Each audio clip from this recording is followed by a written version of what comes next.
Halo guys, kembali bersama kita. Di sesi kita kali ini, kita kedatangan tamu yang sangat spesial. Ada yang tahu tidak siapa itu?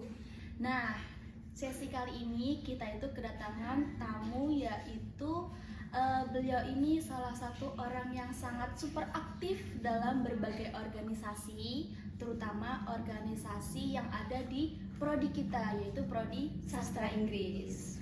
Nah, siapa beliau? Yaitu Kakak Heni. Selamat siang Kak Heni. Halo, selamat siang. Apa kabarnya? Alhamdulillah baik. Tika sendiri gimana kabarnya? Oh, baik dong. Senang sekali ya bisa meluangkan waktu untuk sharing session di sesi kali ini. Nah, oke nih Kak, Kakak ini kan dari backgroundnya ini, aku lihat Kakak ini menjadi ketua himpunan Sasing ya Kak? Iya, betul, namanya itu Aselis. Kalau misalkan di himpunan sendiri. Biasanya kalau menjadi ketua itu ada tantangan tersendiri. Ada. Bukan cuma ketua, kalau misalkan pun kita ikut organisasi itu pasti ada yang namanya tantangan. Karena yang namanya hidup kalau misalkan nggak ada tantangan kurang. Iya, betul sekali. Nah, dari berbagai kakak mengikuti event-event itu kan pasti audiennya tuh beda-beda ya Kak. Nah, itu kan berarti menjadi tantangan tersendiri nih. Bagaimana cara menyampaikannya? Nah, bagaimana nih tips dari kakak menganalisa dari setiap audien biar audiensnya itu tertarik dengan apa yang kita sampaikan? Itu bagaimana?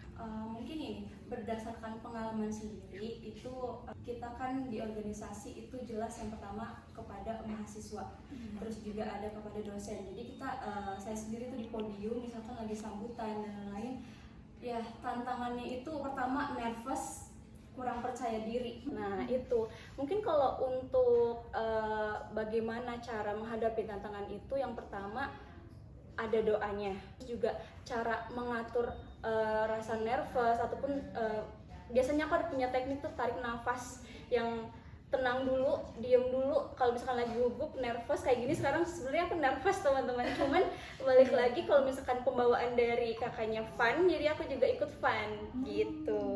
Tentu ya. Oke. Ada nggak nih tips dari kakak bagaimana cara memilih tema atau menyiapkan bahan materinya?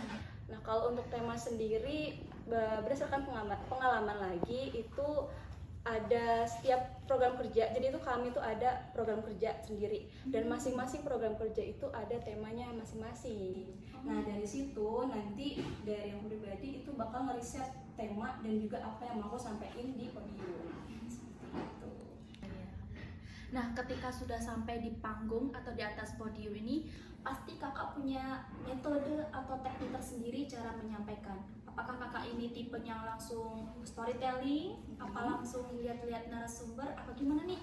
Kalau untuk itu yang pertama kita eye contact sama audiens. Kita akan ajak audiens aktif untuk bertanya, ataupun kita juga bisa menceritakan pengalaman pribadi. Contoh ilustrasi-ilustrasi kayak pengalaman. Jadi Bapak Ibu saya juga pernah mengalami hal ini. Nah itu. Nah jujur nih Kak, ketika kakak berbicara di depan umum, ini pasti ada sedikit grogi, ngeblank, itu pasti nggak sih Kak? Pasti banget. Nah itu bagaimana cara kakak mengendalikan itu biar tidak blank? Yang pertama tadi terbiasa, dan yang kedua doa.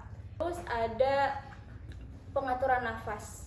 Pengaturan nafas juga penting. Kalau misalkan kita gugup jangan langsung ngomong, jadi kita tahan dulu aja.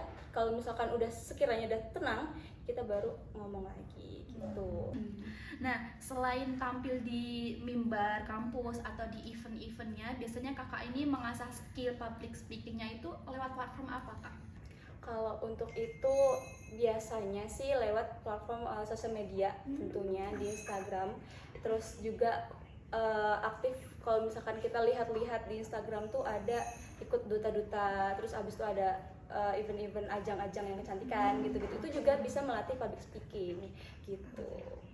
Jadi nggak cuma terbatas pada event-event kampus aja Betul, ya Kak? betul. Di luar kampus kakak juga aktif nih. Harus eksternalnya juga harus jalan. Nah, ini sebagai contoh nih kakak Heni. Nah, dari semua teknik yang sudah kakak jelaskan itu tadi, menurut kakak hal penting apa yang harus dilakukan ketika di situ kita public speaking? lebih ke percaya diri dan jaga penampilan. Karena kalau misalkan kita nih, maaf ya, kalau misalkan terlihat lusuh, kita juga kadang nggak pede gitu. Jadi kan kayak risih sendiri, kadang juga jadi karena nggak percaya diri itu, jadi kita ngeblank, terus habis itu kayak memikirkan kita sendiri, padahal kita tuh di situ sebagai pembawa acara kayak gitu. Oke, terima kasih atas sharing session hari ini bersama Kak Heni. Semoga untuk kedepannya apapun yang Kak Heni impikan atau cita-cita apapun itu bisa terwujud dan sukses terus untuk kedepannya Kak Heni. Terima kasih.